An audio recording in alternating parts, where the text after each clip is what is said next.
A distant hum, then a white light piercing through my eyelids. I didn't want to wake up. The dream was safer, but something was pulling at me. A sound. Voices. Tomorrow. No more delays. The voice was deep, familiar, achingly familiar. Ethan, my husband, where was he? I tried to move. My limbs felt like lead, except for one finger. The index finger of my right hand obeyed. A small triumph. Ethan, I'm scared. It was a woman's voice, young, trembling. What if someone finds out? No one will find out. Ethan's voice was smooth, persuasive, the same one he used to sell me on a dream vacation. It's a precise dose. It will look like heart failure, a complication after being in a coma for so long. The doctors won't even be surprised. Me. He was talking about me. Grace Callahan. 6 months in a coma. After the accident, the car veering off the road on the highway outside Charleston, late at night. Ethan screaming. I was driving, or so he said. The policy, the woman said, it pays $1 million to the beneficiary. To me, Ethan paused. I heard the soft rustle of a kiss. With that, we start over. Jenna, far away from South Carolina. As soon as the money is in the account, we'll get married. All of this, a hand must have knocked something, will be behind us. Jenna, Christina, the nurse with the hazel eyes and gentle hands, the one who cleaned me and applied lotion, the one who quietly read the sympathy cards. The heart, that muscle that was supposed to be weak, began to pound furiously against my ribs. A dull thud I feared would echo into the hallway. $1 million. A wedding. My death as their stepping stone. The accident, the blinding headlights, the steering wheel that wouldn't respond. Ethan, later, with tears in his eyes, saying a truck had swerved, that I couldn't have done anything. What if I could have? What if it was him? What if everything, from the beginning? Rage came before panic. A cold, thick rage that filled my veins like a new type of blood. I wanted to scream, to leap from the bed and claw their eyes out, but my body wouldn't respond. Only that one finger, and now my mind, clearing at a brutal speed. They couldn't know. They couldn't know I was here, trapped in this useless body, listening to my own death sentence. I heard Jenna's sigh of surrender. Okay, tomorrow, with the morning medication. Good girl, Ethan murmured. Footsteps. The door closed silently. The silence that followed was more deafening than their words. I took a deep breath. The air smelled of disinfectant and slow death. I opened my eyes. The hospital room was impersonal, white. The window showed a slice of the South Carolina sky, painfully blue. I, Grace Callahan, 34 years old, was alive, and my husband wanted to kill me. A plan. I needed a plan. First, they had to keep thinking I was in a coma. Second, get proof. Third was to survive tomorrow. I moved my head, only a centimeter. A sharp pain shot through my neck. I looked towards the nightstand. There was a glass of water, a call button, and a small notepad with a pen. Ethan's notepad, where he jotted down my vitals for the doctor. A theatrical gesture of concern. With ferocious concentration, I ordered my arm to move. It was like trying to lift an anvil. I sweated, panting silently. Slowly, inch by inch, my right hand slid across the sheet. My fingers found the pen. I gripped it, then the notepad. I pulled it. It fell to the floor with a soft thud. I froze, listening. Nothing. The hallway was quiet. Now, the real challenge. I had to write without seeing, with a notepad on the floor beside the bed. I let the pen drop with the same agonizingly slow hand. I lowered my arm over the edge of the mattress. I fumbled for the paper, found it. I gripped the pen and scrawled. Crooked letters, but they were words. Ethan, Jenna. Meds. Morning. Murder. It was a risk. If someone found the notepad, I needed a record, something tangible of my awakening. Next task, the phone. Ethan must have stored mine. Where? In the locker. A small metal locker on the wall, locked. I knew where the key would be. Ethan was a man of habits, of foolishly sentimental gestures. At our house, He hid a spare key to the garden shed under a pot of geraniums. Here. I scanned the room. There was a shelf with a few bland books and a plastic vase with wilted flowers. Too obvious. Then I remembered. A trip to New Orleans. He'd lost the key to the rental car's trunk. He found it stuck with chewing gum under a seat. The best hiding place is the tackiest, he had said, laughing. I looked at the bottom edge of the locker. Nothing. With an effort that made me see black spots, I leaned slightly to the other side of the bed, and there it was. A small piece of gray duct tape, almost the color of the metal, stuck to the bottom of the back leg of the locker, a tiny key. A shiver that wasn't from the cold ran through me. He had done it. It was true. It was all true. Now I had to get to it, and try not to die in the attempt. I spent the next hours moving. First my feet, I could flex my ankles, then my knees. Intense, but bearable pain. Finally, with a determination that came from the depths of my being, I sat up in bed. The world spun. I grabbed the bed rail. I waited. The room stabilized. I slid my legs off the bed. My bare feet touched the cold linoleum. I leaned on the nightstand. I stood up. It was as if my bones were made of glass. I almost fell, but I held on. One step. Then another. 5 steps to the locker. They were the 5 longest steps of my life. Bending down was another agony. I peeled off the tape. The key fell into my hand. I inserted it into the lock. It turned with a soft click. Inside, a handbag. My handbag. I opened it. It smelled of old perfume and gasoline from the accident. Inside, my wallet, a lipstick, and my cell phone. I took it. I turned it on. Nothing. Dead battery. There was a charger in the top drawer of the nightstand. Ethan's drawer. I plugged it in. I waited for what felt like an eternity. Finally, the screen showed the charging symbol. 1%. It was enough. I didn't have a password. I opened it. The app seemed from another life. Photos of us smiling at the Spoleto Festival. Messages from friends asking about me, from my deceased mother, from my sister in New York. And then, Ethan's messages from the first few weeks, full of anguish. Wake up, my love. Please, come back. Then they became scarcer, shorter. Everything's fine here. The doctors say there's hope, pure hypocrisy. I didn't have time for more. I activated the voice recorder function, left it on standby. I had to hide it nearby, where it could capture tomorrow's conversation. I looked around. Under the pillow was too risky. On the nightstand, I saw the plastic vase with the wilted flowers. It was hollow. I took out the flowers and the fake water insert.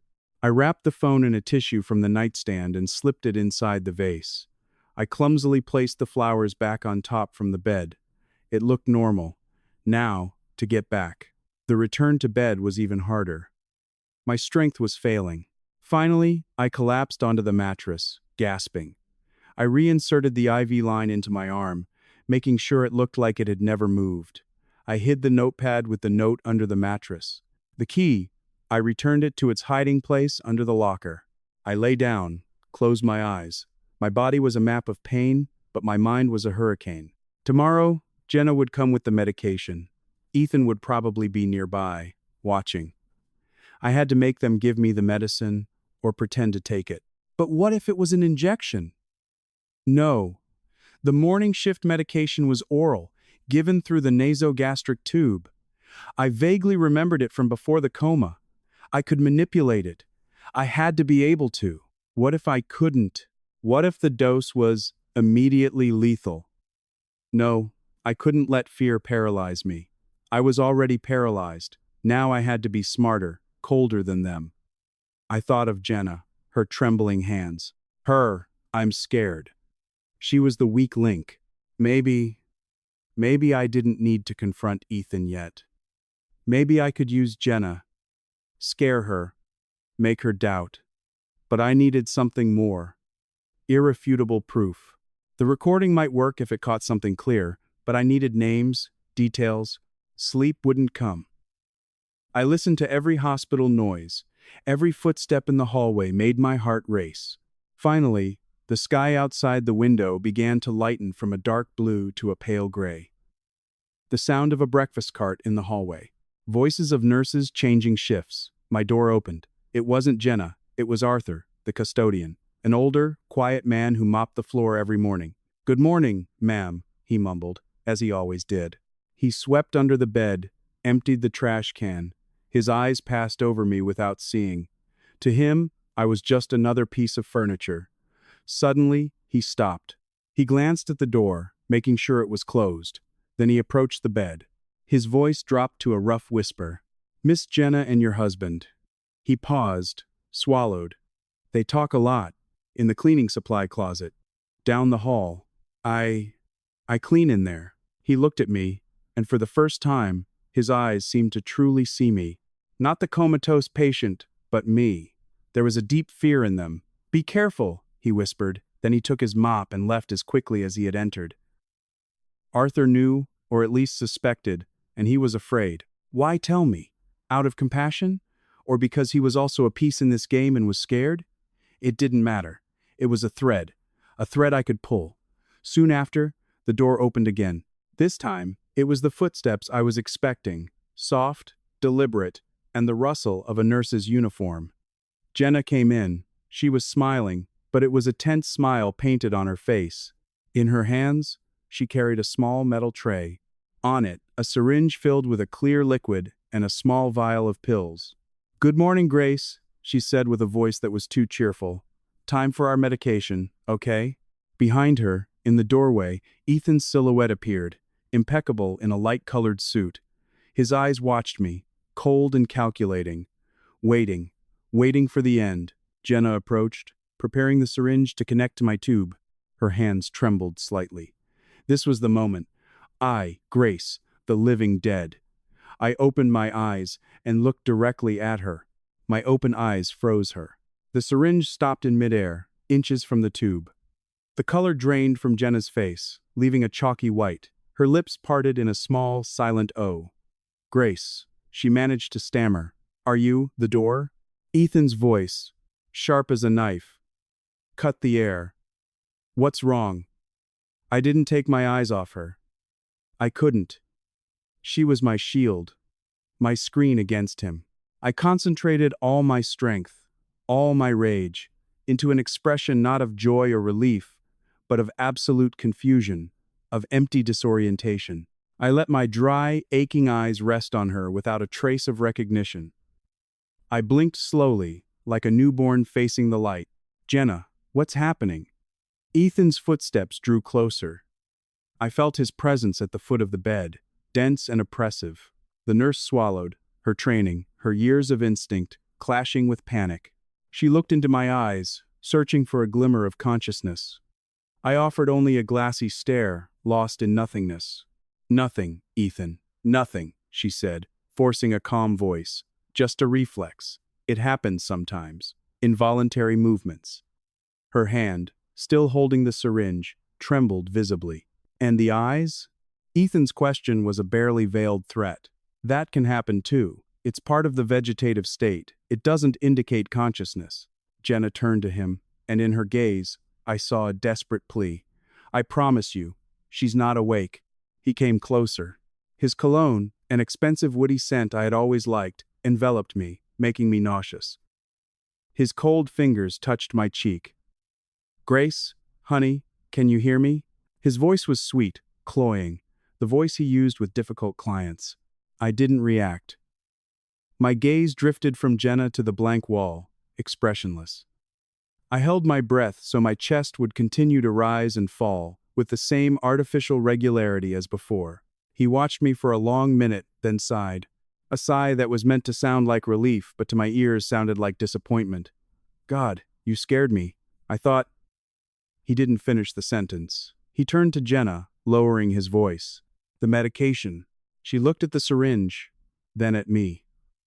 The fear in her eyes was mixed with a palpable internal struggle. With her eyes open, the risk of aspiration. If she's not completely unconscious, it's better to wait. "I'll talk to Dr. Vargas." Ethan frowned. "It's necessary. It's protocol," she insisted, with a hint of professional firmness.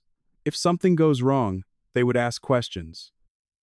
The word questions was heavy with meaning. Diego nodded slowly. He wasn't satisfied, but self-preservation was stronger. This afternoon, then. Without fail. This afternoon, Jenna repeated like an automaton. She placed the syringe back on the tray. Her hands no longer trembled. They were stiff, dead. They left together. I heard their low, urgent voices in the hallway before the door closed completely. You have to be sure.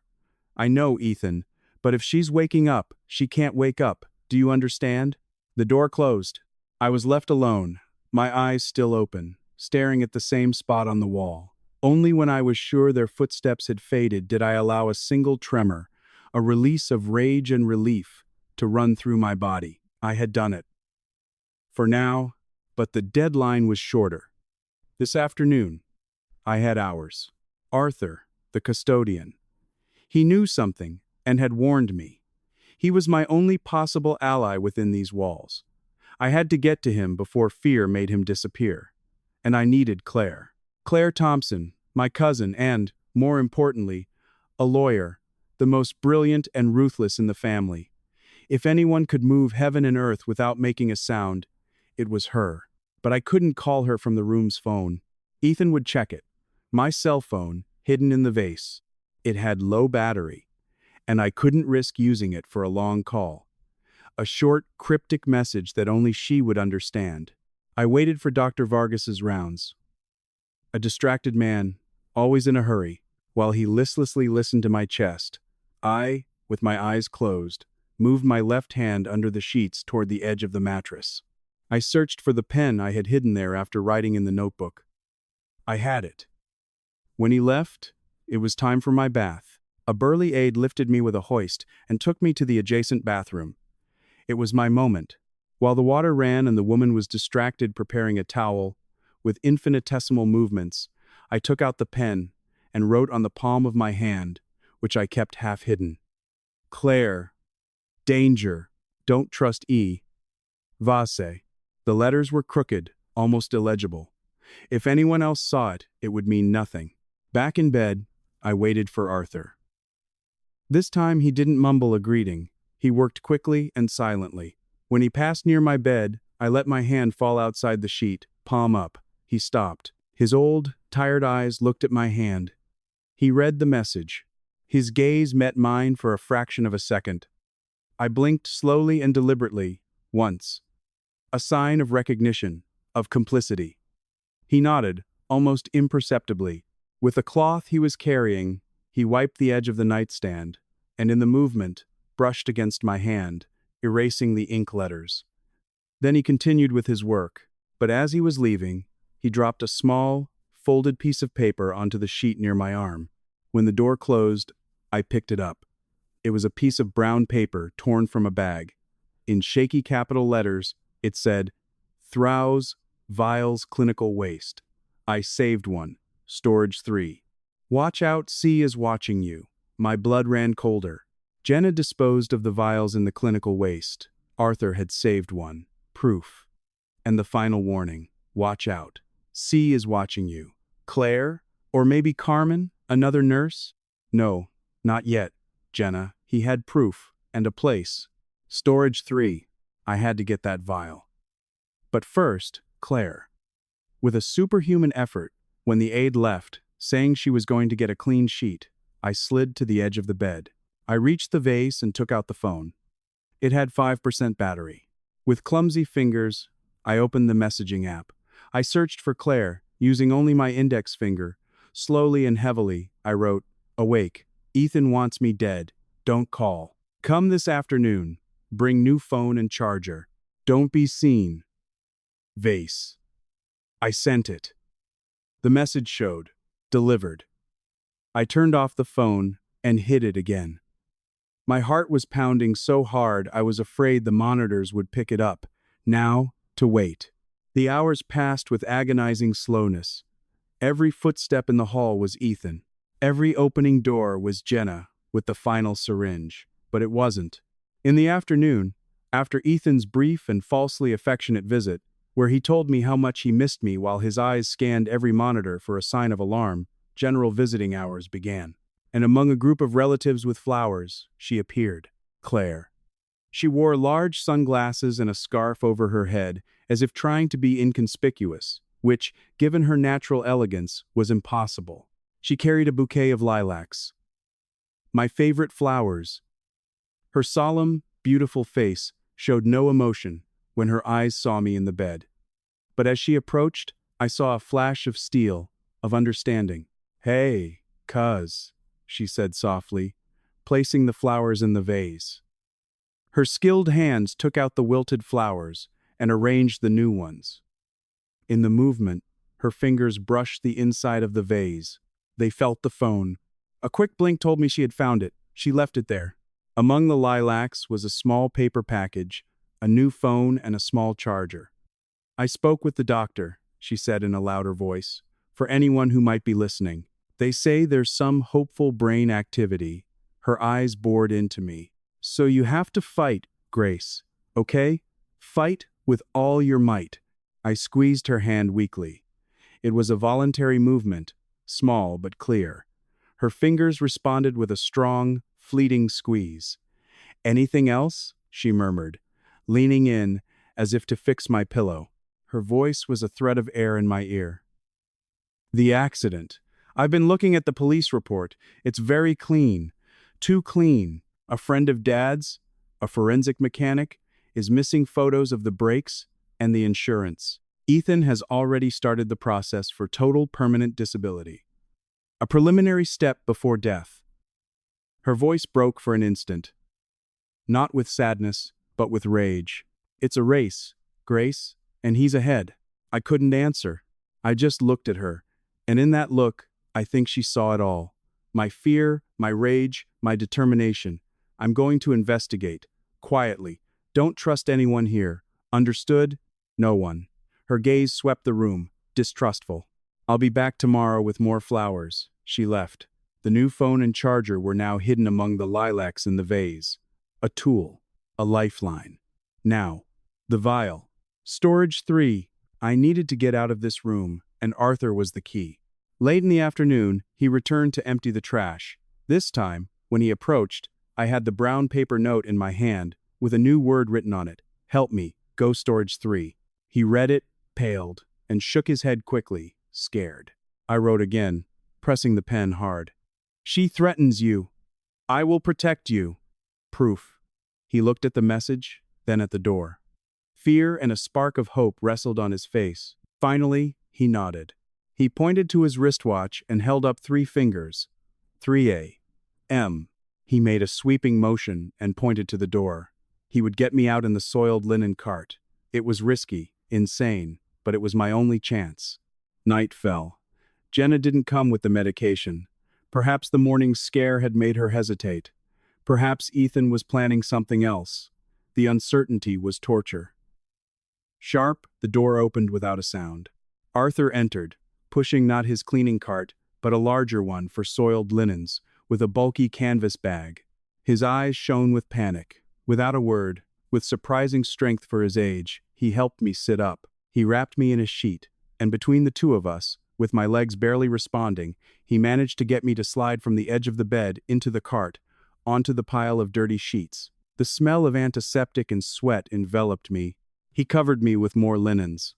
"Quiet," he whispered, and started pushing. The journey down the hallway, lit by dim emergency lights, was a nightmare. Every turn, every possible encounter, paralyzed me.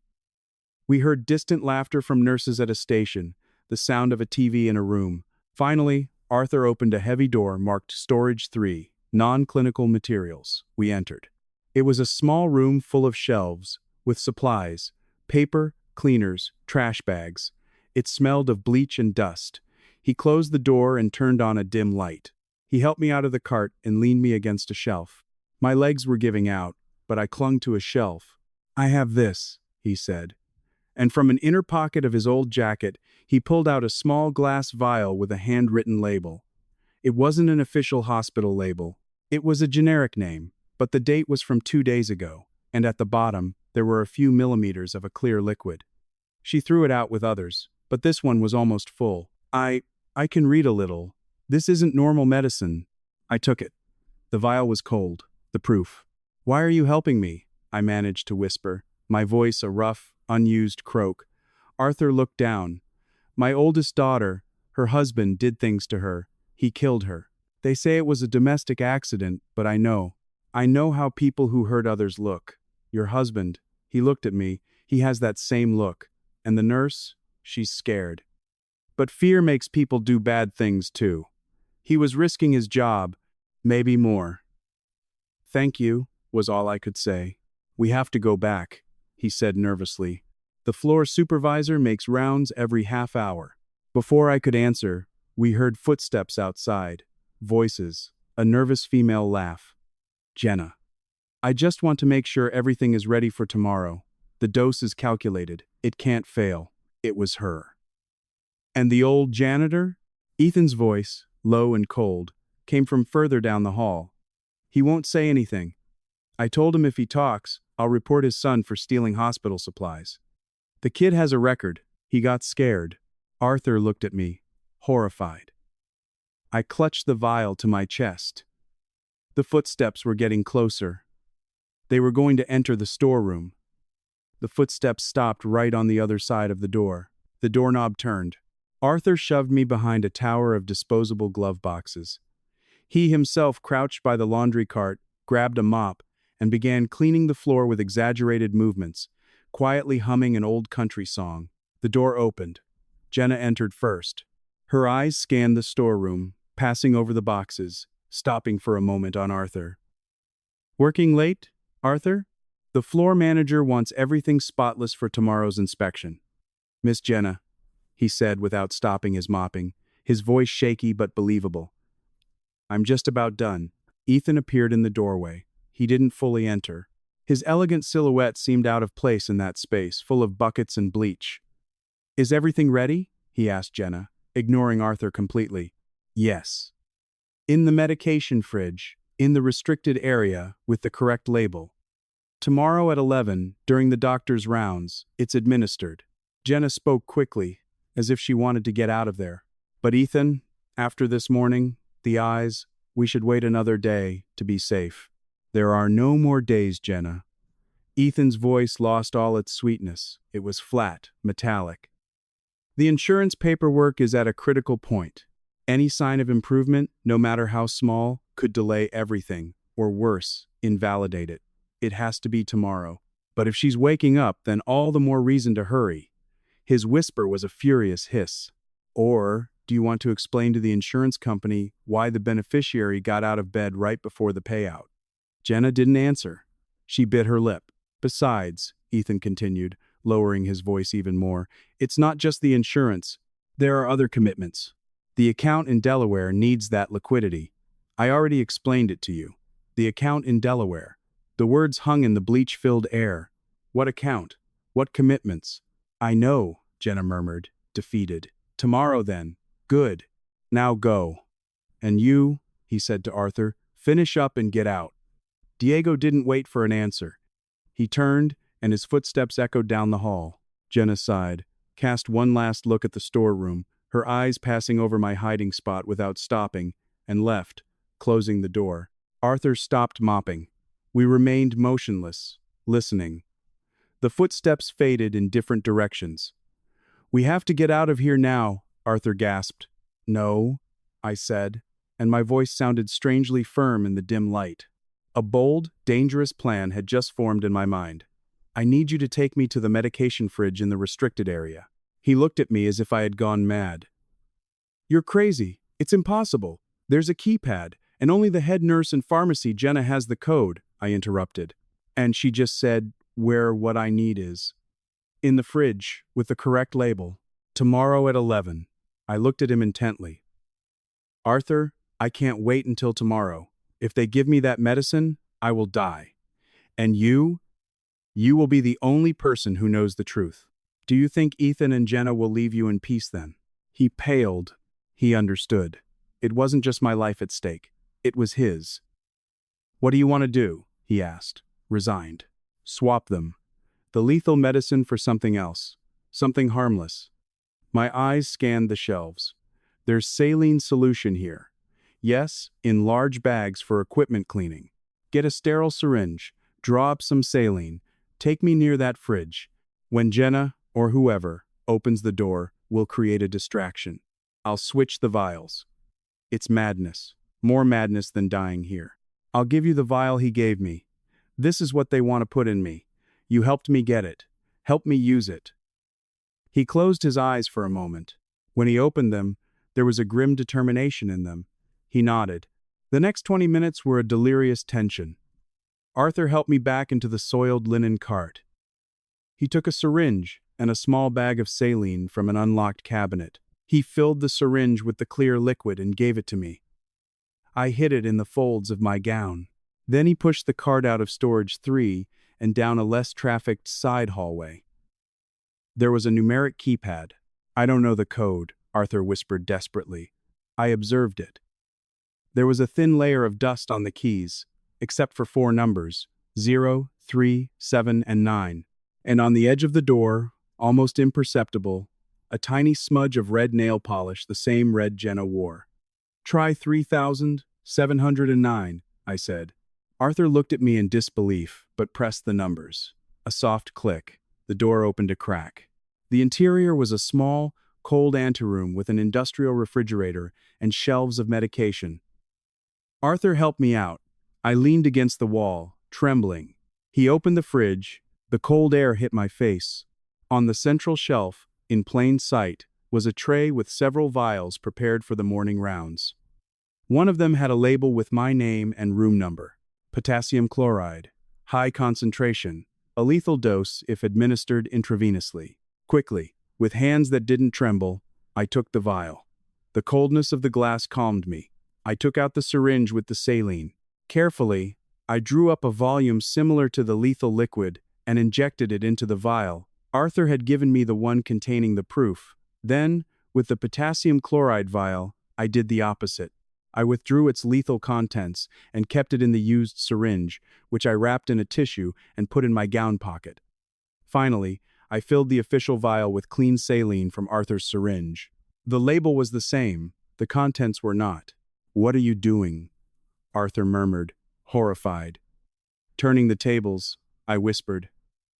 I placed the harmless vial back on the tray. The vial with the proof, now containing saline and a minuscule remnant of the original drug, I kept, along with the lethal syringe. Now, let's go. We returned to the cart. The journey back to my room was a hell of silence and fear. Every second was an eternity. Finally, Arthur helped me into bed, covering me well. "Tomorrow," I said, grabbing his bony hand, "at 11, when they come. I need you to pass by the hallway, make some noise, distract Jenna for even 10 seconds. For what? To make sure she's the one who takes the medicine." I gave no further explanation. He nodded, too scared to ask. He left. I remained in the dark. The proof vial and the deadly syringe hidden under the mattress, next to the notebook.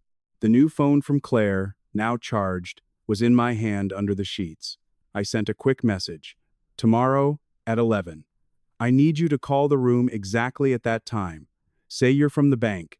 Ask for Ethan. Urgent." The reply came instantly. Understood. Be careful. The rest of the night, I didn't sleep. I mentally rehearsed every movement, every gesture. At 10 a.m. Ethan arrived. He seemed nervous, but his smile was broad. "Hello, love. Today's an important day. The doctors are going to try a new, very hopeful medication." He stroked my hair. His fingers were cold. I kept my gaze lost. At 10:50, Jenna arrived with a student nurse, a young girl carrying the tray. On it, nestled among cotton balls, was the harmless vial I had prepared. "We're going to administer the potassium supplement, Grace," Jenna said, avoiding my eyes. Her voice was monotone, as if reading from a script. She prepared the syringe, drawing the clear liquid from the vial. My half-open eyes followed her every move. It was my saline, harmless. Just then, the room phone rang, the landline on the nightstand. Jenna startled. Ethan frowned. "Don't answer." But it rang and rang, insistently. "It could be the hospital," the student nurse murmured. With a huff of annoyance, Ethan picked up the receiver. "Yes?" He listened. His expression changed. From the bank? Urgent? What is this about? He turned, distracted, speaking in a low voice. It was the moment. Arthur passed by the open door with his cart, making a thunderous noise as it crashed against the frame. The student, nurse, and Jenna turned their heads for an instant. I moved fast. With the hand I had under the sheets, I pulled out the syringe, loaded with the lethal potassium chloride I had stolen. In a movement I had mentally practiced 100 times, I extended my arm and with a sharp jab, plunged the needle through Jenna's scrubs into her thigh and pushed the plunger all the way. She let out a choked cry, more of surprise than pain, and turned. I had already withdrawn my hand and hidden it, the empty syringe under the sheet. My face was a blank mask. "What's wrong?" Ethan asked, covering the receiver. "Nothing. I think I pricked myself with something," Jenna said, confused, rubbing her thigh. She didn't see the tiny hole in the fabric. The deadly liquid was already in her bloodstream. The effects wouldn't be immediate, but with that dose and concentration, in a matter of minutes. "Finish it, now," Ethan ordered, hanging up the phone abruptly. Jenna, a little dizzy, suddenly finished connecting the harmless syringe to my tube. The saline solution entered my body. She swayed slightly, leaning against the bed. "I don't feel well," she murmured. "It's the stress," Ethan said mercilessly. "Come on, finish." The administration was over. Jenna stepped back, pale. She was sweating. "I need to sit down. Go to your station," Ethan told her. Then he approached me. His eyes searched for any sign of distress, of cardiac arrest. I just breathed calmly. 2 minutes passed. 3. Nothing. His expression began to contort. Confusion, then anger as he realized something hadn't gone according to plan. He looked at Jenna, who was now clutching the doorknob, gasping. "What's wrong with you?" he snapped. My heart, beating so fast. "I can't." Jenna collapsed to the floor, clutching her chest. The student nurse screamed, "Code Blue, we need a doctor in here," Ethan yelled, but his voice was not of concern, but of pure panic. Footsteps thundered down the hall. Alarms blared. A resuscitation team rushed in. As chaos erupted around me, I closed my eyes. I heard the desperate attempts to save Jenna, the monitors beeping agonally, Ethan's voice getting louder, trying to distance himself, to make excuses. Then, the most significant sound, the ringing of Ethan's cell phone. He answered it. His voice, a forced whisper. "Yes, tell me." A pause. Then his voice, suddenly terrified. "What? The Delaware account? What happened?" "No, that can't be. I have the money, almost." He couldn't finish. Someone from the medical team asked him to leave. He hung up and left, his face a mask of utter dread. The room gradually emptied. They took Jenna away, lifeless, on a gurney. Finally, only I remained, the saline dripping into my veins, and the silence. I opened my eyes. On the nightstand, the vase with Claire's lilacs. Inside, the new phone. I took it. I had a message from Claire. All good. Call made. News. Investigating Delaware account related to kickbacks in public works, contracts. Ethan is in deep. Survive, cause. Then we'll destroy him. I took a deep breath. The first part was over. Jenna had fallen to her own poison. But Ethan was still out there. And that call, the Delaware account, was now a clear threat, but also an opportunity. He was scared. And a scared man makes mistakes. Tomorrow would be another day. But I was no longer the woman in a coma. I was the woman who had fought back. And I had only just begun. Jenna's death shook the hospital like thunder on a clear day. To the world, it was a workplace tragedy. A sudden, massive cardiovascular collapse in a young nurse, perhaps due to stress. To me, it was a new silence, fraught with question marks. Rumors flew through the hallways. They spoke of overwork, of an undiagnosed heart condition. No one, except me, linked her death to the vial of potassium chloride that had disappeared from the fridge, a disappearance they attributed to an inventory error. For Ethan, The death of his accomplice left him wounded, but not out of the fight. I saw it from my bed. In the following days, he came less often, and when he did, his grieving widower's smile was more strained. His eyes were glassy. The call about the Delaware account had deeply unsettled him. He spoke on the phone in the hallway in a low, urgent voice, looking over his shoulder. Fear had replaced arrogance in him. He was a cornered animal, and that made him more dangerous. I, meanwhile, began my slow, public resurrection. A day after Jenna's incident, I woke up. It was a moving spectacle for the nurses, a flutter of eyelids, a moan, a confused look that gradually cleared. They cried. Doctor Vargas, relieved and a bit perplexed, spoke of a medical miracle. Ethan, when he arrived, feigned an overwhelming joy that didn't reach his eyes. He hugged me, cried dry tears on my shoulder, and whispered, "Thank God, Grace. Thank God." His embrace chilled my blood. But now I had the advantage. I could talk, I could move, little by little. She came that same afternoon. After the doctors had finished their tests, she brought more flowers and a hug that went straight through me. But in her purse, she brought ammunition, the Delaware account. She said in a low voice, pretending to fluff my pillows, "It's a ghost account opened in a private bank in Wilmington, in the name of a Panamanian offshore company, North Tower Investments. But the money trail is crystal clear." She showed me her tablet with complex bank statements highlighted. It receives wire transfers from a construction company, Ridgeview Development, incorporated right after this company wins public tenders here in Charleston. Public works contracts. The latest, the renovation of the city market. "And Ethan?" I asked, my voice still a rough whisper. "Your husband," Claire said with icy calm, "is the lead project architect on almost all of those bids. He signs the technical reports that declare Ridgeview's offer viable and preferable. And according to my contacts, that company has a reputation for being persuasive." "A kickback," I whispered. "It wasn't a question, a system," she corrected, "and an account that needs to be fed.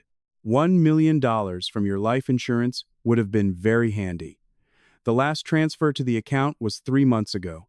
A major injection. Since then, nothing. My sources say there's pressure, that the people in Delaware are getting impatient." "Who are the people in Delaware?" Claire lowered her voice even more. "That's not clear. It's a tangled mess. Shell companies, front men, but there's a name that comes up, very quietly, in conversations that shouldn't be recorded. The Foundation. The name meant nothing to me, until it did.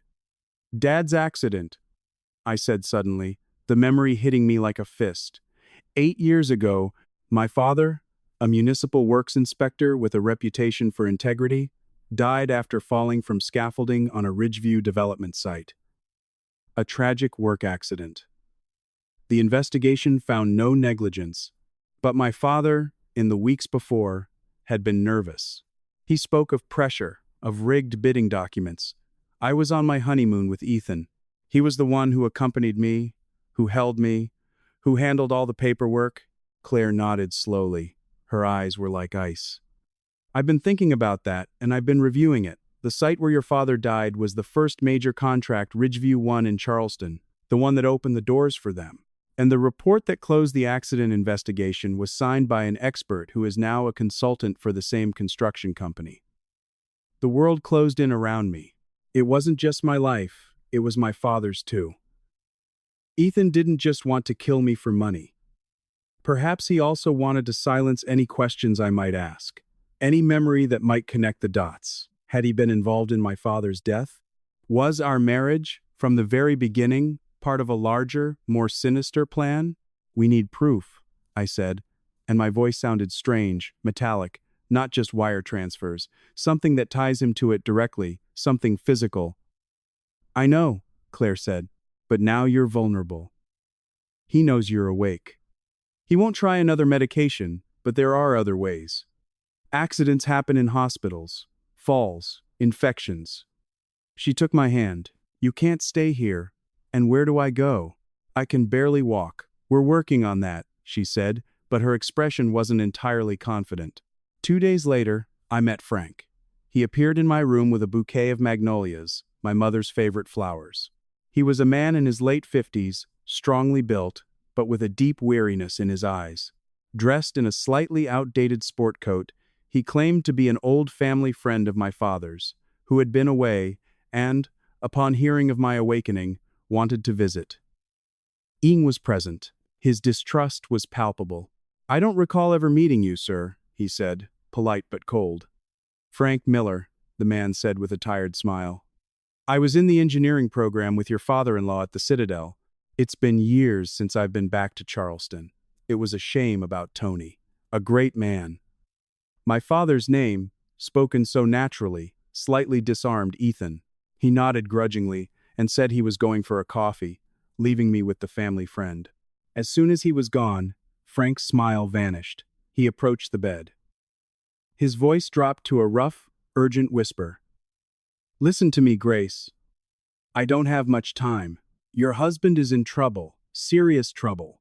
"What kind of trouble?" I asked, keeping up appearances. "The kind of trouble that gets people killed." He looked at me intently. "Your father didn't fall off any scaffolding. He was pushed. The air caught in my lungs." "How do you know?" "Because I was investigating it," he said. "I was a detective with Charleston PD. I investigated your father's death. I had evidence. Witnesses who said they saw Tony arguing with the site foreman, a hired thug named the Gator, and documents linking that foreman to Ridgeview, and Ridgeview to a bribery network that reached into City Hall." "And what happened to your investigation?" Frank let out a short, bitter laugh. It was taken from me. "I was told I was mistaken, that my witness had recanted his statement. Then, an internal affairs investigation, a bag of cocaine in my locker. Goodbye badge, hello suspension, and a lawsuit that ruined me." His eyes burned with an old rage. "It wasn't a coincidence. I got too close to the Foundation. The Foundation. Who are they? A name? A club. They're not street thugs.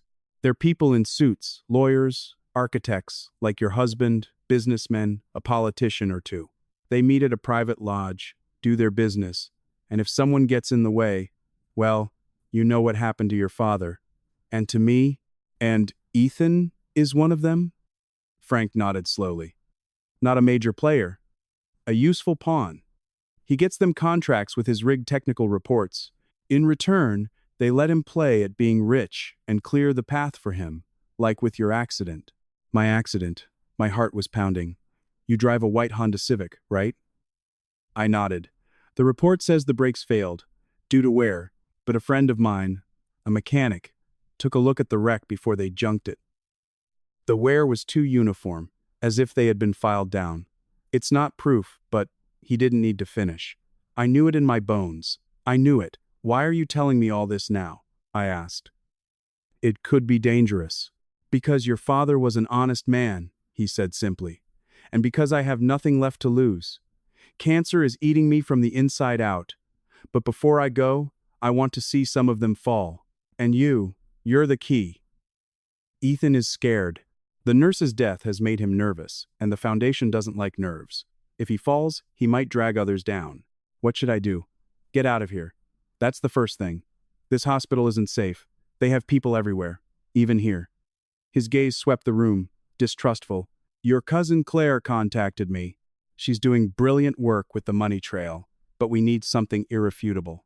Something that connects Ethan's office with the construction company, with the account, with everything." "Like what?" "Fake invoices, emails. Something physical, not digital, that can be erased. Something he keeps close, in case he needs to use it for blackmail or as proof of his services." He leaned in. "You know his office? Your house? Where does he keep his most important things? The things he doesn't even trust to a bank?" I thought about it. Ethan was messy in appearance, but meticulous with what was important. At home, he had an old safe, built into the wall behind a painting of the Ravenel Bridge.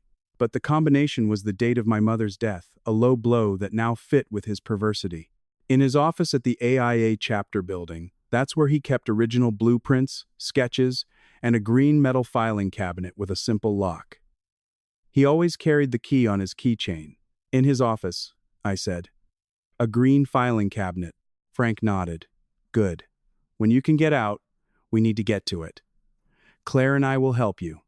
But you must wait for the right moment and be very, very careful. If they suspect you know anything... He didn't finish the sentence. He didn't have to. We heard footsteps in the hall. Frank straightened up, resuming his old family friend's smile. Ethan entered with 2 coffees. His gaze darted between Frank and me, looking for signs. Everything okay? Reminiscing about old times? Of course, Frank said jovially. Your wife has the same strength in her eyes as her father. She's a fighter. He clapped Ethan on the shoulder, who tensed. Take good care of her, son. Treasures like her don't come around twice. As he left, Frank squeezed my hand, a strong squeeze, full of a tacit message. Trust me. Be careful. When he was gone, Ethan stood by my bed, staring at me. Strange guy, that Frank. I don't remember him. Memory is fragile after so long, I said in a neutral voice, looking out the window. Grace, he said suddenly. His tone had changed. It was soft, but there was an edge to it. Are you sure you don't remember anything about the accident? I looked at him. I saw the well-disguised anxiety in his eyes. Nothing, I whispered. Just a loud noise, and then darkness. It was the truth he wanted to hear. He seemed relieved, but not entirely convinced. Well, that's normal. Don't worry. The important thing is you're getting better. He came closer and straightened my sheet. A gesture that once seemed tender now made me nauseous. Soon you'll be back home. Everything will go back to normal. Normal. The word sounded like a threat. There would be no normal. Not until I knew the whole truth. Not until Ethan and his cronies paid for my father, for Jenna, for the 6 months of my stolen life. That night, while the hospital slept, I took out the phone Claire had brought me. I wrote a message to a new number, the one Frank had given me on a piece of paper hidden among the magnolias. Need to get out of here soon. Can you arrange it? The reply came minutes later. Claire is working on the discharge. Problem. Needs husband's signature. He's resisting. Says the house isn't ready. He's buying time. Be careful. F. Buying time. For what? To plan another accident? Or to clean out his green filing cabinet? I looked out the window at the Charleston night. Out there, somewhere, was the truth. In a green filing cabinet, in a Delaware bank account, in the name of a group of powerful men who played games with people's lives, and I, Grace, was no longer the wounded prey. I was the hidden blade, and I was ready to strike. The medical discharge came a week later, but it wasn't a release. It was a prison transfer. Ethan signed the papers with a tense smile, telling the doctors how wonderful it would be to have me back home in our bright penthouse in the historic South of Broad neighborhood. His words were honey, his eyes frost. Claire and Frank had devised a plan. Claire offered to have me stay at her house for a few days to ease the transition. Ethan vehemently opposed it. My wife recovers with me. It's her place. It was Frank, with his weary veteran air, who tipped the scales. Ethan, with all due respect, your wife needs constant care at first. You work. What if something happens while she's alone at home? Her cousin, being a lawyer, can adjust her schedule. It's the safest thing. Ethan couldn't argue without seeming uncaring. He agreed through gritted teeth. Just for a few days, he conceded. So I arrived at Claire's house, a spacious apartment on King Street, full of books and the smell of coffee and old paper. From the first moment, the place was a fortress. She changed the locks, installed discreet cameras in the hallway, and gave me a clean, untraceable phone. You're safe here, for now. Frank, meanwhile, monitored Ethan's movements. Your husband is nervous, he informed me on the second night via a secure call. He's going to his office at the AIA building a lot, and he's made several visits to a garage in a rough part of town. The green filing cabinet, I said. I had to get to it. The obsession with what it might contain burned inside me. We can't wait, Claire insisted. If he's scared, he'll destroy the evidence. It has to be soon. The plan was risky. Frank knew that Ethan's office at the American Institute of Architects chapter building had a basic security system, and he knew a former colleague who worked for the maintenance company. "There's a 2-hour window tomorrow afternoon," Frank said. "Fire extinguisher inspection for the whole building. The alarms on individual doors will be deactivated. It'll be your chance." "I can't even climb a single step," I reminded them in frustration. My legs, though improving, were still weak. "Claire will get you to the door. I'll handle the security guard. You go in, search, and get out in 10 minutes. Not one more." Frank's voice allowed no argument. The afternoon was hot. The Charleston sky was a relentless slab of blue. Claire helped me out of the car in front of the modern AIA building. I was on crutches, disguised with a brown wig and huge sunglasses. A ridiculous disguise, but enough to go unnoticed among the people coming and going. Claire spoke to the guard at the entrance, distracting him with questions about a hypothetical guided tour. Meanwhile, with my heart in my throat, I slipped through the main door, lost in a group of students. Ethan's office was on the second floor, at the end of a quiet hallway. The plaque on the door read, "Ethan Caldwell, Architecture and Urban Planning." I inserted the key I had lifted from his keychain days earlier during a visit, swapping it for a similar one. It turned smoothly. The room was just as I remembered it, chaotic and calculatedly messy at the same time. Blueprints spread over large tables, project models, shelves packed with technical books and an award or two. It smelled of cold coffee, wood, and him. There was no time for nostalgia. I looked for the green filing cabinet. It wasn't in sight. I checked behind the desk, in a corner. Nothing. A cold sweat ran down my back. Had he moved it? Destroyed it? Then I remembered. Ethan always complained about the lack of space. He talked about a filing cabinet he had installed in the back wall, behind a screen with blueprints of the cathedral. I pushed the screen with effort, and there it was. It wasn't a portable cabinet, but a built-in metal unit, moss green with a combination lock. I cursed silently. It wasn't a key, it was a code. I tried the date of my mother's death. Nothing. Our anniversary. Nothing. His social security number. Nothing. My fingers trembled. Time was passing.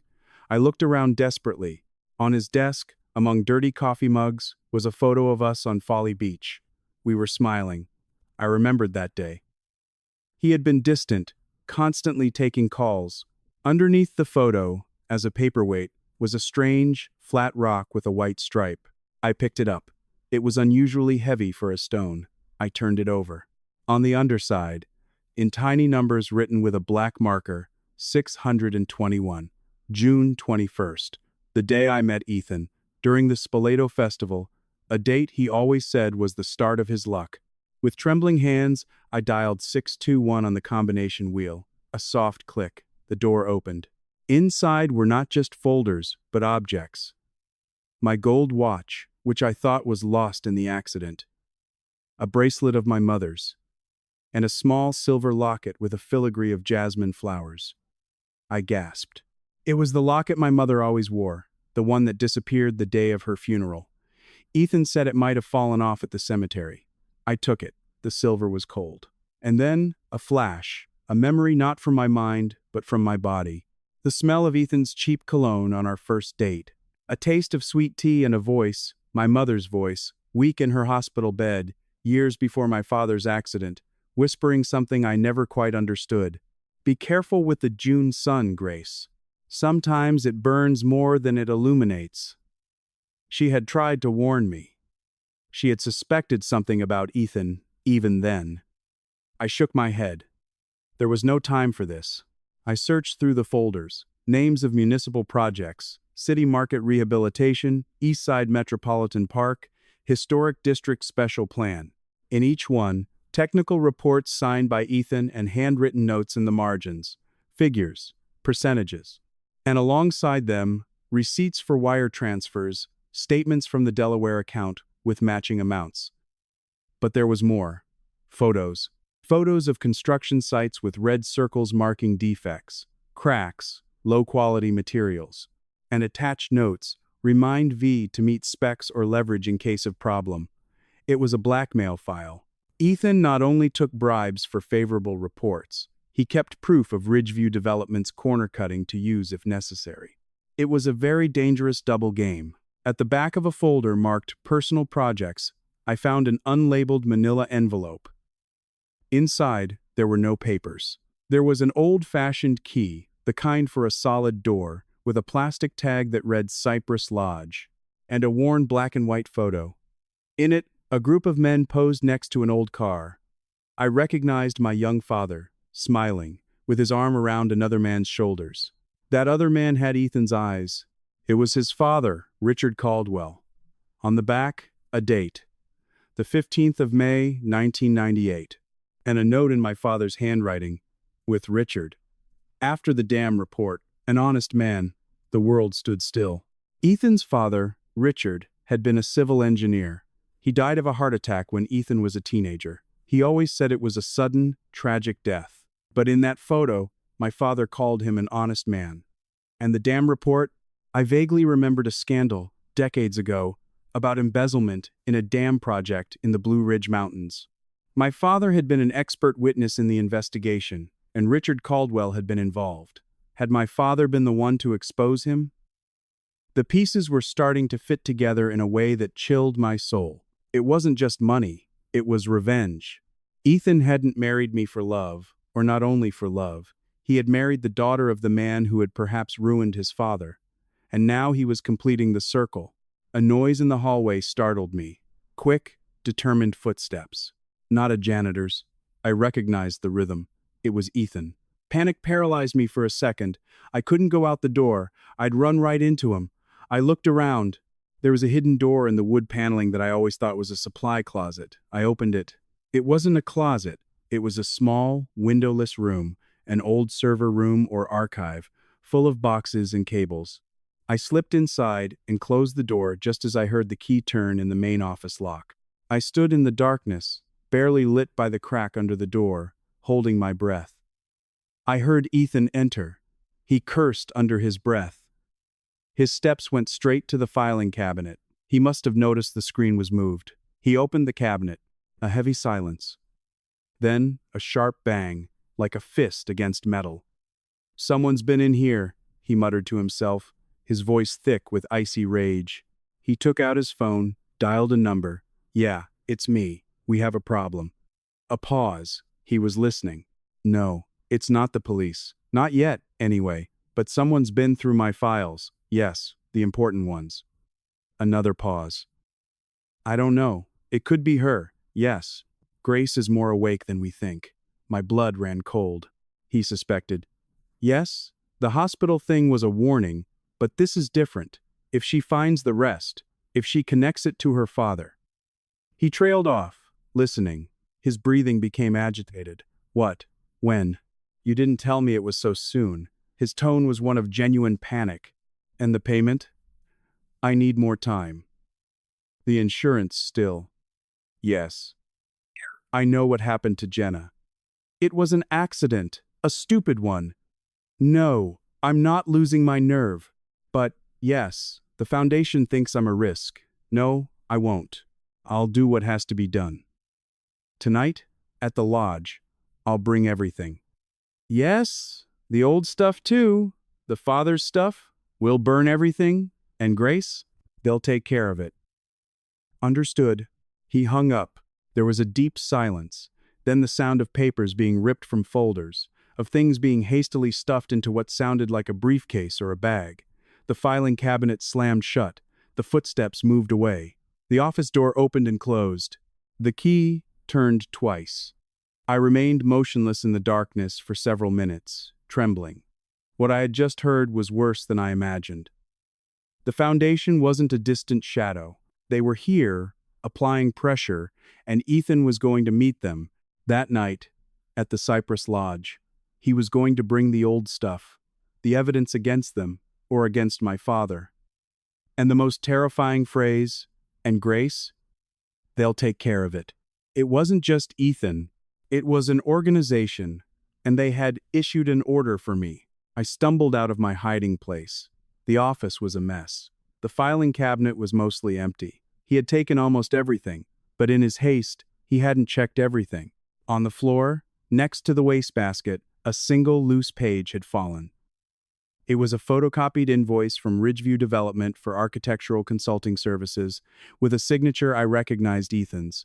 And in the margin, handwritten in my husband's angular script, a single word, foundation, and my mother's locket. He had left it on the desk, next to the Folly Beach photo, as if it no longer mattered to him, as if I no longer mattered. I grabbed it, squeezing it so tightly in my fist that the silver filigree dug into my palm. The pain was sharp, real, a reminder of what was at stake. Not just my life, the memory of my mother, the truth about my father, everything Ethan and the foundation had stolen. I left the office carefully, using my crutches. Claire was waiting, pale, in the car a block away. "Did you get it?" she asked anxiously. I showed her the invoice and the locket. "We got something, but it's not enough, and we have a bigger problem." I took a deep breath. Ethan is meeting them tonight, at a place called the Cypress Lodge, and they've decided I'm a problem that needs to be taken care of. Claire's face darkened. "Then, it's now or never." "We need to go to the police," I said, but even to me, it sounded naive. "With what? An invoice, an old photo, and a conversation only you heard? They'll laugh in our faces. Or worse, if they have someone on the inside, they'll charge us with breaking and entering." Claire started the car. "No, we need something irrefutable, something they can't deny, and we have to get it before that meeting is over." "What if we go to the lodge?" The idea terrified me. "Suicide," Claire pronounced, but her eyes shone with a cold fire. "But there's another way. Ethan said he was bringing everything, including the old stuff, your father's stuff. That means he has documents, physical evidence, probably in a safe at home, at your house." The house, our penthouse in Charleston. The place I had fled. I would have to go back, and Ethan would be out that night, at the meeting. "Frank can help us with security," Claire said, reading my mind. "But it will be dangerous. If Ethan comes back early, or if he has someone watching." "We don't have a choice," I said, looking at the silver locket in my hand. The jasmine filigree seemed to glow with its own light. "We have to go tonight." The house smelled of absence and lies, of Ethan's expensive cologne and recent bleach. Our penthouse south of Broad seemed like an empty stage set, too tidy. Every piece of furniture, every painting, was a piece of the life I thought I had, now revealed as a hollow backdrop. Frank was waiting for us inside. His grim face was lit by his laptop screen. He had disabled the alarm with help from his contact, but he warned, "They have external cameras. I don't know if anyone's watching them in real time. You have to be quick." Claire and I went straight to the master bedroom. Behind the large painting of the Ravenel Bridge that Ethan loved so much was the built-in safe. My fingers trembled as I dialed the date my mother died. 9:14. A dull click. The steel door swung open. Inside, there were no jewels or cash. There were files, blue ring binders, and in a separate tray, a craft envelope tied with a ribbon. I opened it first. They were my father's documents. His complete expert report on the Blue Ridge Dam. Yellowed photocopies, pointing out serious irregularities, fake overcharges, and forged signatures. One of those signatures was Richard Caldwell's, Ethan's father. My father had pointed him out, with solid evidence, as a participant in the fraud. Attached was a typewritten letter signed by my father, addressed to the district attorney's office. It was never sent. In its place was a handwritten note, not in my father's hand. File. Greater project interest. And a more recent photo, my father, on the day of his death, at the construction site, talking to a burly man with his back to the camera. The man wore a white hard hat with the Ridgeview Development logo. He was no foreman, he was the site director himself. And in the background, out of focus but recognizable, Ethan's silhouette. Watching. A moan escaped me. Claire took the photo. "My God, it wasn't an accident," I whispered, the lump in my throat choking my tears. Rage dried them before they could fall. They murdered him, and Ethan watched. Or ordered it. We rummaged through the blue binders. They were Ethan's complete file on the foundation, lists of members with initials and contribution amounts, minutes from meetings at the Cypress Lodge, dates, places, plans. Operation Cyclone to influence the city's general zoning plan. Project Tau for the diversion of European Union funds. It was a meticulous, predatory organization. There was also a dossier with my name on it. Photos of me, taken without my knowledge in the months before the accident, reports on my routine, and a forged pre-accident medical report suggesting depressive tendencies and possible suicidal ideation. They were setting it all up. "This is a bombshell," Claire murmured, photographing every page with her phone. "With this, we can bury them." A sharp knock on the front door froze our blood. Not the doorbell. A heavy impact. Frank appeared in the bedroom doorway, pale. Two big guys. They're trying to force the service door. They're not cops. He pulled out an old pistol with a trembling hand. "Get out through the terrace. The fire escape. Now." "Come with us," I pleaded. "I'll hold them off. Take this." He threw us a USB drive. A copy of everything on my cloud. "Take it. Go to the precinct on Lockwood. Ask for Detective Matthews. He's trustworthy. Go." Another bang, followed by the crunch of splintering wood. Claire grabbed my arm and dragged me toward the terrace. The night was warm, the air smelled of jasmine. Behind us, we heard the door give way in deep voices. The old man, "Drop it." A thud, a cry from Frank, and then a gunshot. Muffled, dull. Claire pushed me onto the iron staircase. We scrambled down, me almost falling more than climbing, the metal clanging under our feet. We landed in a dark inner courtyard. We heard sirens in the distance. A neighbor must have called the police. "This way," Claire gasped, opening a gate that led to an alley. We ran, or rather, she ran, and I dragged myself, clutching the blue binders and the craft envelope to my chest. The sound of footsteps behind us was lost in the labyrinth of Charleston alleys. Finally, we took refuge in the doorway of a dilapidated building, gasping for breath, soaked in sweat and fear. "Frank?" I asked, already knowing the answer. Claire shook her head, her eyes filled with furious tears. "We have to get to the precinct now." But when we arrived at the Lockwood precinct, everything went wrong. Detective Matthews, a man with a sharp face and dry manners, listened to us with growing skepticism as we spread the documents on his desk. He examined the photo of my father, the reports. Then he looked at us. "Mrs. Caldwell, you've been in a coma for 6 months. A trauma like that can cause confusion, paranoia." "This isn't paranoia," I shouted, slamming the table. "It's evidence. My husband and an organization called the Foundation murdered my father and tried to kill me." Matthews held up a hand. "Calm down. We'll verify everything, of course." He took the USB drive Frank had given us. "And this? A backup of Frank Miller's investigations? He's a former detective who was attacked in my house half an hour ago," Claire said in a cold, professional voice. "You need to send officers there right now." Matthews nodded, but without urgency. He said he would send a patrol car. In the meantime, he asked us to wait in an adjacent room. Then the door opened, but it wasn't Matthews. It was 2 plainclothes officers with expressionless faces, Missus. "Grace Caldwell, you need to come with us." "What's happening? Did you go to my house?" "And Detective Matthews?" "The detective will explain. This way." They led us to a larger office. Matthews was there, but his expression had changed. It was no longer skeptical. It was grave, almost pitiful.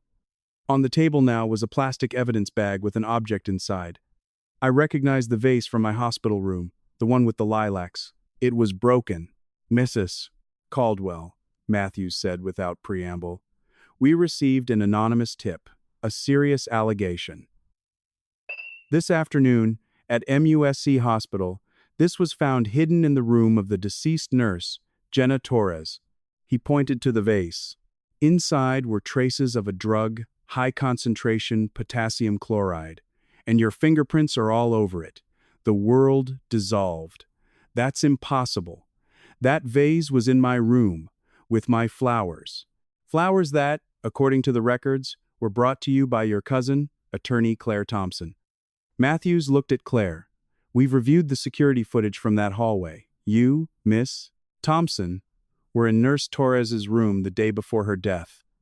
Briefly, but you were there. What were you doing there? Claire paled. I went to ask about my cousin's condition. I got the wrong room. Curious. Because on the same tape, we see Nurse Torres leaving your cousin's room with that very vase shortly after your visit. Matthews paused dramatically. The theory we're working with, and which the evidence is beginning to support, is this. You, Mrs. Caldwell, awoke from your coma. You discovered that your husband, distraught over the situation, had begun a romance with the nurse caring for you. Jealous, and with your mind altered by trauma and medication, you decided to take revenge. With your cousin's help, you stole a lethal drug, hid it in a vase that you had delivered to the nurse, and thus murdered her. It was a perfect trap. Ethan, or the Foundation, had turned everything on its head. Now I wasn't the victim, I was the jealous murderer, and Claire was my accomplice. It's a lie. Ethan and Jenna tried to kill me. I have proof. I reached for the documents on the table, but an officer grabbed my arm. That proof, Matthews said coldly, is, at best, speculative and could have been fabricated by you in your confused state. On the other hand, the fingerprints on the vase and the security tape are objective facts. And the attack on Frank Miller in my house, he has the truth.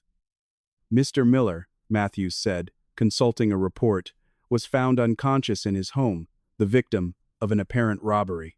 Not at your house. He denies being at your residence tonight. We verified it. He was at his house, in North Charleston, when he was struck. They had gotten to Frank. They had silenced him and changed his story too. As for your husband, Matthews continued, he is giving his statement right now, devastated. He talks about his concern for your mental health, your pathological jealousy. He has even presented private psychological reports he commissioned, out of concern for you. It was the masterstroke. They were burying me alive with paper and lies. For all these reasons, Grace Caldwell, you are under arrest for the suspected commission of a homicide, and you, Claire Thompson, as an accessory. Matthews gestured. The officers handcuffed us. The cold metal on my wrists was a shock back to reality. I looked at Claire. Her eyes, filled with panic, told me she also saw the scale of the trap. We want to call our lawyer, she said, barely regaining her professional composure. Of course, you'll be allowed one call, but from now on. Matthews didn't finish. His gaze was not that of a man seeking truth, it was that of a man following orders. Was he on the Foundation's payroll? As they led us to the holding cells, we passed a waiting area. There, sitting with his head in his hands, in a perfect pose of a desperate husband, was Ethan. He looked up, our eyes met. In his, there was no triumph. There was a deep, primal fear, but also a lucid, deadly warning. This is what happens when you fight them. I'm just surviving. And for the first time, I knew with certainty that Ethan, monster though he was also afraid of bigger monsters. And to appease them, he had offered me as a sacrifice. The cell door slammed shut with a final, metallic clang. The cell was small, rank. Claire was in another. I was left alone with the echo of lies ringing in my ears and the weight of the handcuffs cutting into my skin. I had lost. I had found the proof, discovered the truth about my father, and yet I had lost. The Foundation didn't just kill. They manufactured realities. And in the reality they had built, I was a crazy, jealous murderer. I curled up on the concrete bench. My mother's silver locket, still hidden under my clothes, pressed against my chest. A small, sharp pain. A reminder of her, of my father, of the truth that still breathed, even if it was buried under tons of lies. Closing my eyes, I let the cold, silent rage replace the fear. This wasn't over. It couldn't end like this. Frank, though injured, was alive. He had the copy on the USB drive, and Claire, from her cell, would already be thinking of 1,000 legal cracks to slip through. And a woman with nothing left to lose is the most dangerous enemy of all. The holding cell was cold. The smell of cheap disinfectant and despair enveloped me. The hours crawled by. My mind, however, never stopped burning. Every second locked away was a second Ethan and the Foundation used to solidify their lie, to bury the truth under layers of fake evidence and bought witnesses. The call to the lawyer, a colleague of Claire's named Samuel, was brief and grim. The situation is very serious, Grace. The circumstantial evidence is strong. The vase, the fingerprints, the supposed affair between your husband and the nurse and Ethan's phone has messages from Jenna, crafted to look like a romance. They've built a perfect narrative. Your history of a suicide attempt after your father's death. According to a psychological report signed by a professional, it all fits to paint you as an unstable, jealous woman. It's false, I repeated with a calm I didn't feel. Everything is false. I know. Claire told me about the organization, but we need hard evidence to counter this. And right now, the physical evidence you had has disappeared. Disappeared? The police searched the penthouse after you left. According to the inventory, no blue binders were seized, no documents about the Foundation, no envelope with your father's papers. They only found the vase with your fingerprints at your house. They had planted it there after the struggle. They had been swift, relentless. Frank, injured or threatened, couldn't help. Claire, also detained, was as trapped as I was. And I was behind bars, with a homicide charge hanging over me. That's when the unexpected visitor arrived. It wasn't Samuel. It was a tall woman, dressed in an impeccable pearl gray pantsuit, her black hair pulled back in a severe bun. She carried a lawyer's briefcase. But there was something in her bearing, in the coldness of her gaze, that screamed something else, something dangerous. Mrs. Caldwell, I'm Victoria Vance. I represent certain interests who are very concerned about how events are unfolding. Her voice was soft, polite, but with a steel edge. What interests? I asked, wary. She ignored my question. She sat across from me, on the other side of the bars. Your husband, Ethan, has been very stupid, very ambitious, and very stupid, hiring a wavering nurse, keeping physical evidence, and now this clumsy farce with the vase and the jealousy. It's a flimsy narrative in the long run, and my clients do not like unnecessary attention. The Foundation, I whispered. A slight flicker of her eyelids was the only confirmation. That name should not be spoken here. The situation is this. Your husband has incurred debts, not just financial ones, but debts of trust, and he's trying to pay them with counterfeit currency, his silence and yours. But you have become a bigger problem. A problem that requires an elegant solution. Why are you telling me all this? Because you have something my clients want. Or rather, you know something. The location of the backup copy that the ex-cop, Miller, made of his files. He was smarter than they thought. He didn't keep everything in one place. He sent a copy somewhere safe. And we believe he told you where before his accident. Frank, the USB drive he gave us was just a copy. There was another. And this woman, Victoria, thought I knew where. I don't know what you're talking about, I said, holding her gaze. She smiled, a smile that didn't reach her eyes. Miller was in love with your mother, you know. A sad, unrequited thing.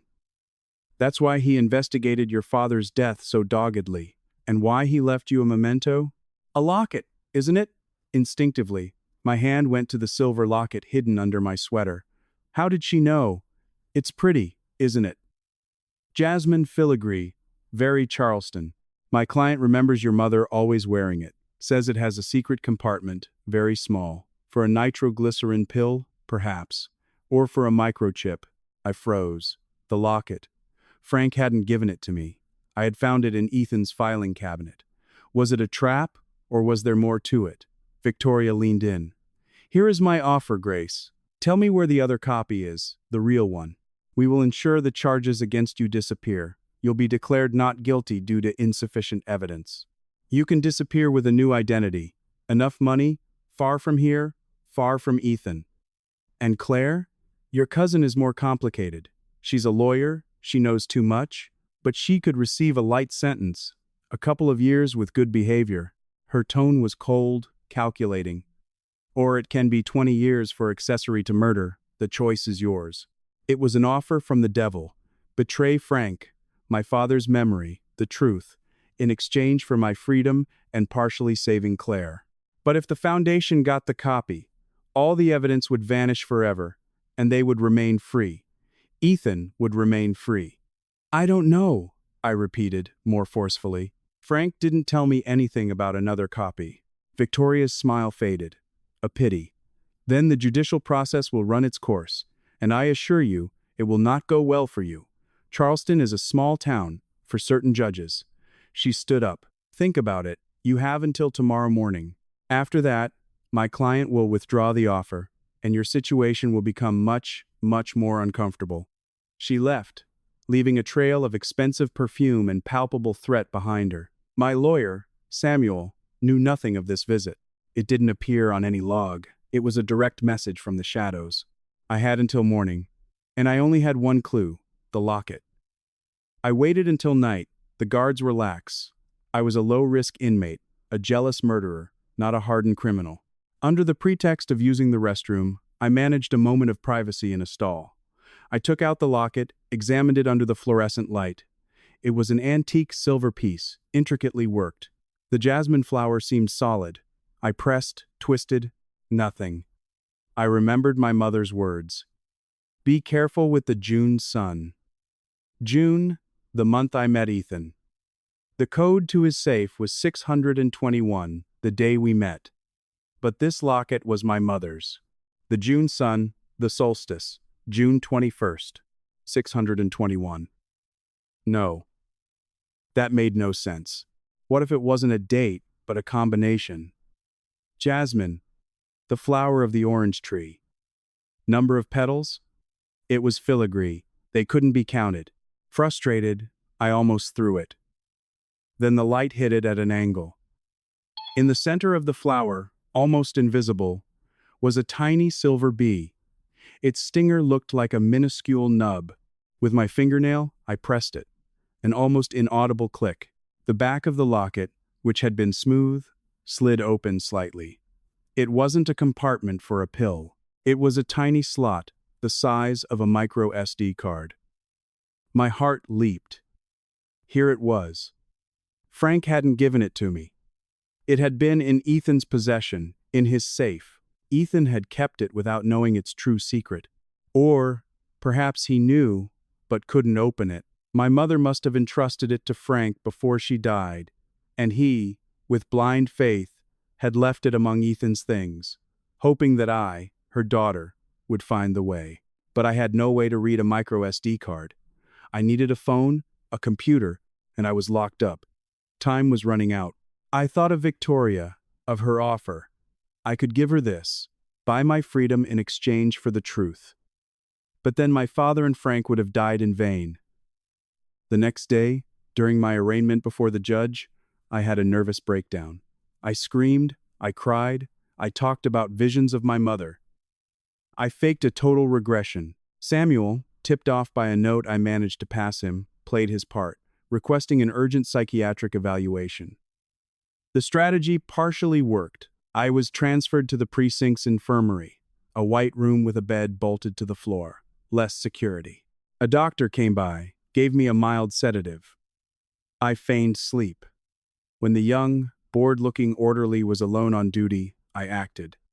I complained of a pain in my chest, pointing to the locket. It's my mother's. It gives me strength. The orderly reluctantly allowed it. Then I waited, praying my only desperate plan would work. I had passed another note to Samuel, with a clear instruction. Tell Victoria I accept. I have what she's looking for. Tell her to come alone. I wasn't sure Victoria would come, or that she'd come alone, but it was my only play. Dusk was falling when the door opened. It was Victoria. She was alone, dressed in black, like an elegant shadow. The orderly had vanished. A hefty bribe explained everything. You've made a sensible decision, she said without preamble. First, I want to know something, I said, sitting on the bed, the locket clutched in my hand. Who is your client? The head of the foundation? Victoria sketched a smile. Something like that. A majority partner. Someone to whom your husband's foolishness and your investigation are costing a great deal of money and peace of mind. And why offer me a deal? You could have had me killed in my cell. Accidents in police custody are complicated. And a suicide, after your fabricated psychiatric history, would be plausible. Yes, but you, alive, pleading guilty by reason of insanity and locked in a psychiatric hospital for life, is cleaner and a more useful lesson for others. But Miller's backup is a sword of Damocles. We prefer to retrieve it. So, the locket, please. She held out her hand. And Claire? She will be offered a favorable deal. Reduced sentence. That's not enough. I want her full freedom. And mine, with new passports and the money up front. Half in a Swiss account before I leave here. Victoria laughed humorlessly. You're in a position to negotiate, but not that much. Claire's freedom, perhaps. Yours, you will get when we verify that the copy is authentic and complete. The money? After. I knew it was the best offer I would get. But I needed to make sure the locket's contents didn't fall into their hands without a countermove. All right. But the information isn't in the locket. It's somewhere else. The locket is just the key. Her eyes narrowed. Don't play games with me. Frank was paranoid. He put the information in a digital safe deposit box. It's accessed with a code that changes daily. Today's code is etched on the locket, visible under ultraviolet light. I need a UV reader. It was a desperate bluff, but it worked. Victoria hesitated, then nodded. She took out a small keychain with a blacklight flashlight. Very well, show me. With trembling hands, I passed her the locket. She shone the UV light on it. On the back, smooth to the naked eye, tiny letters and numbers appeared, written in invisible ink. Lodge. Cam 3. 621. Grace. It wasn't a code for a digital box. It was a location and a date. The solstice. My name. Victoria read it, and her face, for the first time, showed genuine emotion, disbelief, mixed with instant fury. This is it? A location? It's where the physical copy is, I insisted, improvising, hidden in a deactivated security camera. Frank was that twisted. You need the date for the physical lock's code. Today is the 20th. Tomorrow is the 21st. The solstice. She looked at me, evaluating if I was lying. Finally, she pocketed the locket. Tomorrow, we go to the lodge. You will come with us. If you're lying to me, or if it's a trap, your cousin Claire will have a very unfortunate accident in her cell tonight. Understood? I nodded, my heart pounding against my ribs. I had bought a day, and I had led them to the lodge, to the heart of their operation. It was insane, but it was the only move I had. Victoria turned to leave. At the door, she stopped. By the way, since you're so interested in the truth, do you know why your husband really hates you? It's not just about the money or your father. I looked at her, breathless. My father, Richard, was not exposed by your father. Antonio Mendoza was my father's partner. The revelation left me speechless. My father and yours were partners, friends. They were investigating the corruption at the dam together. But my father was the weak one. When the pressure from the foundation came, he wanted to take their bribe to keep quiet. Your father, Antonio, refused. He was going to report everything, including my father. So, my father went to the foundation first. He offered them Antonio as a scapegoat. He gave them all the false evidence they needed to frame him. But Antonio found out, confronted them, and died in that accident at the worksite. Tears blurred my vision, not of sadness, but of pure rage. Ethan, Victoria continued in a cold voice, grew up believing the lie my father and the foundation fabricated that his father was a corrupt man, and that yours, Antonio, was the hero who exposed him, ruining the Caldwell family. They fed him that hatred, financed his education, opened doors for him, and gave him one goal: to get revenge on Antonio Mendoza's daughter, to marry you, make you happy, and then destroy you, just as your father, in his mind, had destroyed his family. A chain of hatred, fueled by lies. Ethan wasn't just a monster, he was a puppet, a useful, resentful puppet. And you? I managed to ask. Why are you telling me this now? Because my father died too. An overdose when he was no longer useful. The foundation doesn't leave loose ends. I have risen in the organization, but I want to be the one to dismantle it from the inside. And you, Grace, with your stubbornness, have given me the perfect excuse to bring them all to one place. Tomorrow, during the solstice meeting, they will all be there. Her smile was glacial. So don't worry. I'm not offering you freedom. I'm offering you revenge, the same revenge I seek. Do you accept? There was no choice. I nodded. Good. Get some rest. Tomorrow will be a long day. And she left, leaving me with the bitter, twisted truth and the certainty that the next day, at the Cypress Lodge, everything would end, for better or for worse.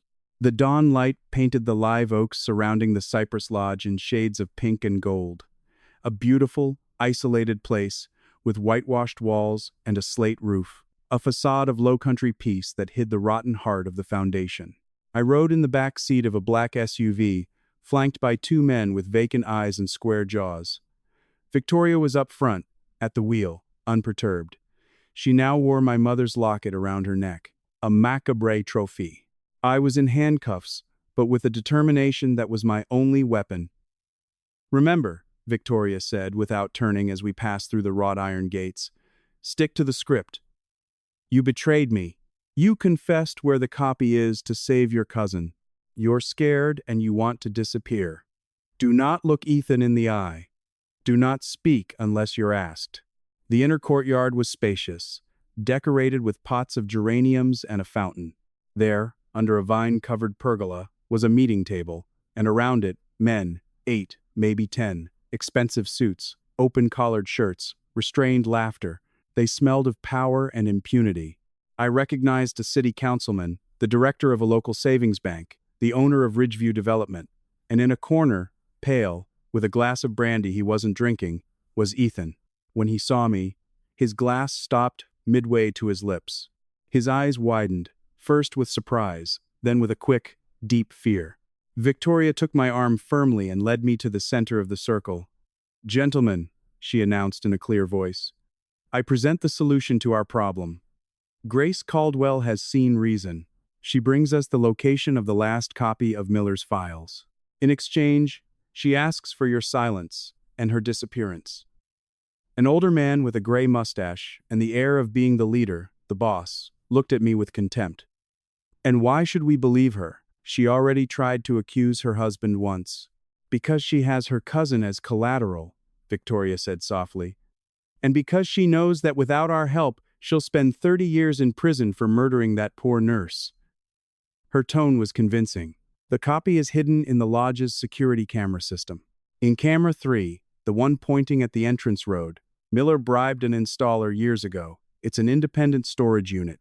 Murmurs, the man with the mustache, whom they called Mr. Chairman, looked at a younger guy with a tablet. Check. As the technician walked away, the silence grew heavy. I felt Ethan's gaze drilling into me. I didn't return it. I focused on the fountain, on the sound of the water. You've been very stupid, Ethan, the chairman said suddenly, without looking at him. All this mess over a woman, and you couldn't even do it right. Ethan swallowed. I had the situation under control. She had nothing. She had this. Victoria suddenly shouted, ripping the locket from her neck and throwing it onto the marble table. The metallic sound echoed in the silence. A micro SD card, with the names, the accounts, the recordings from meetings 2 years ago. Miller was listening to us, and you had it in your own safe, without knowing. Panic erupted at the table. The men stood up, talking at once. Ethan was livid. That's impossible. That locket was her mother's. I checked it. Not well enough, Victoria snapped. Then she turned to the chairman. The unit in camera 3 has the rest. The complete, unedited files, with the clear voices, with the plans for the diversion of federal funds, with the explicit order for Antonio Mendoza's death. It was all a bluff. There was no unit in camera 3, or if there was, it didn't have that. Victoria was improvising, inflating the threat to force a confrontation. I was the bait, the living proof of Ethan's incompetence. The technician ran back. Sir, in camera 3. There's a strange device attached. Looks like a memory unit with a battery. It's transmitting. Weak signal, but it's transmitting to an external server. The chairman's face transformed. The mask of calm cracked, revealing the furious predator beneath. Transmitting? To where? I don't know. The signal is encrypted. It was chaos. Victoria seized the moment, pulling a small pistol from her purse and aiming it, not at me, but at the chairman. Nobody move. Victoria, what is this game? The old man roared. It's not a game. It's a settling of accounts. For my father, for her father, for everyone who has fed this monster. Her voice didn't tremble. The transmission is going directly to the FBI's Public Corruption Unit in D.C., with an explanatory letter from me, and with the GPS location of this lodge, they'll be here in less than 20 minutes. It was her revenge. She didn't want to dismantle them from the inside. She wanted to dynamite them. Ethan, in an act of pure panic, lunged for the table and grabbed the pistol that one of the bodyguards had drawn. He aimed it at Victoria. "I haven't ruined anything," Victoria shouted. "You ruined it when you couldn't kill your wife cleanly, when you kept evidence like a kid collecting baseball cards. You're an incompetent, Ethan, and they know it." The tension was a wire about to snap. The chairman looked at Ethan, then at me, and made a decision. "Kill her," he told Ethan with terrifying calm. "Kill your wife. Now, in front of everyone. At least then she'll be useful for something. It will be your final act of loyalty." Ethan looked at me. In his eyes was a storm. Hatred, fear, a split second of something that might have been the memory of a love that was never real. The gun trembled in his hand. "Don't do it, Ethan," I said, for the first time addressing him directly. My voice sounded strangely calm in the silent courtyard. "They're going to kill you afterward. Just like they killed your father. Just like they killed mine. You're expendable. I always was to you, but you are to them. Shut up," he screamed, but doubt crossed his face.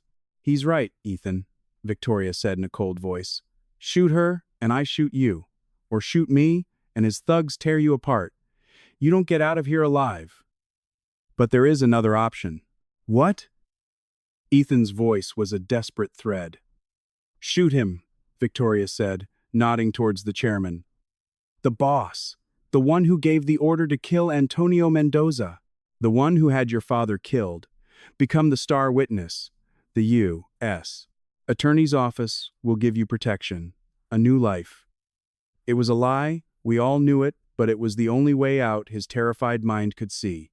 The chairman saw the change in Ethan's eyes. "Boy, don't be an imbecile." But it was too late. A lifetime of resentment, of being used, the fear of dying, exploded in Ethan with a choked cry. He turned the gun and fired at the chairman. The deafening shot echoed in the courtyard. The old man fell backward, a red stain blooming on his white shirt. The moment of shock paralyzed everyone, and then all hell broke loose. The chairman's bodyguards opened fire. Victoria ducked behind the marble table, dragging me with her. The other men ran, shouted, some pulling their own guns. It was a free-for-all among traitors. In the chaos, I saw Ethan huddled behind a large planter, firing blindly. Our eyes met through the smoke and terror. For an instant, it was just him and me, like in the beginning. But the beginning had been a lie, and the end would be too. A wounded bodyguard aimed at Ethan. I screamed a warning, but the sound was lost in the gunfire.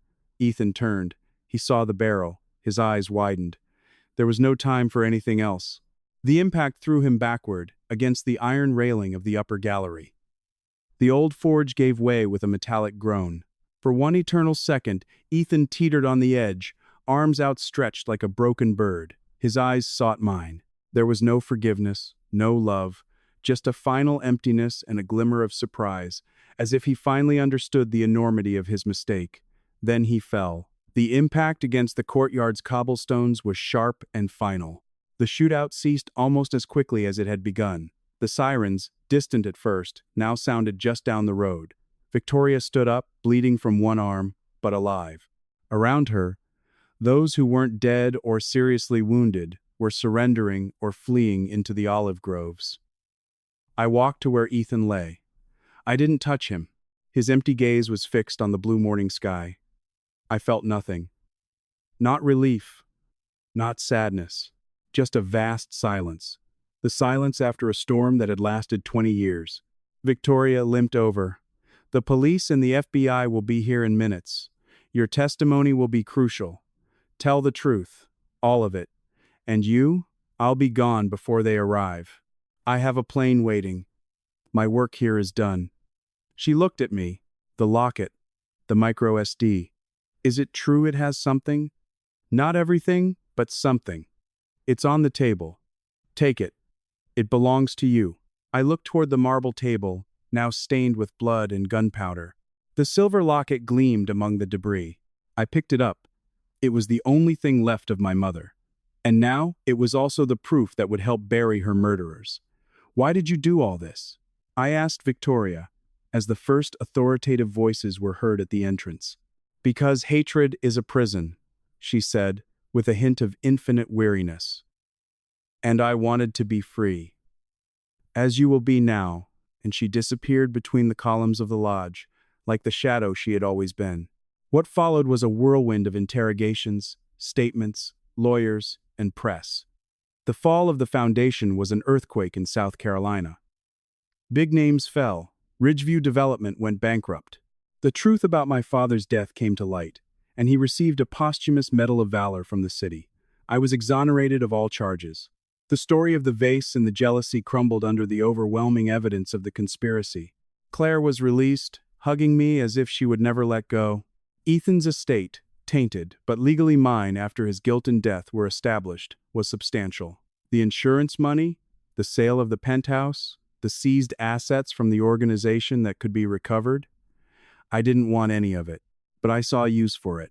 6 months later, in a renovated historic house in the French Quarter, the Antonio and Grace Foundation opened its doors a legal and psychological aid center for victims of domestic violence, fraud, and corruption.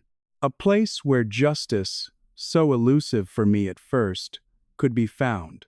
Claire is its legal director. One afternoon, while I was reviewing expansion plans, the doorbell of my new, modest apartment rang. It was Frank. Thinner, with more gray hair, but with a light in his eyes I hadn't seen before. The recovery had been slow, but he was alive. "I have something for you," he said, without a greeting. He handed me an envelope. Inside was a photo of my father and his, Richard, at a construction site, laughing. And on the back, a new note from my father, with Richard, a man who found the courage to do the right thing. Today we make it right. It wasn't the same back as the other photo. This was different. Frank looked at me. My dad, in the end, gave your dad the real evidence against the truly corrupt ones. The one Ethan had was a fake, fabricated by the foundation to poison his mind. My dad was a coward, but at the last minute, he tried to be better. That's why they killed him. One last piece of the puzzle fell into place. Ethan's hatred had been based on a lie within a lie, a tragedy in layers. "Thank you, Frank," was all I could say. He nodded. "And you? Are you okay?" I looked out the window at the Ashley River, golden in the afternoon sun. "I'm alive, and I'm free. It's a good start." Frank smiled. A real smile, tired but clean. "Maybe when things are quieter, we could get a coffee." He left. I stood with the photo in my hands, watching the river. Life went on. There were wounds that would never fully close, shadows that would always be there, but there was also a wide, slow river that carries everything away, and a sun, that June sun that had burned so much that now warmed without destroying. Grace had awakened, not just from a coma, but from a nightmare. And though the price had been monstrous, the morning was finally hers.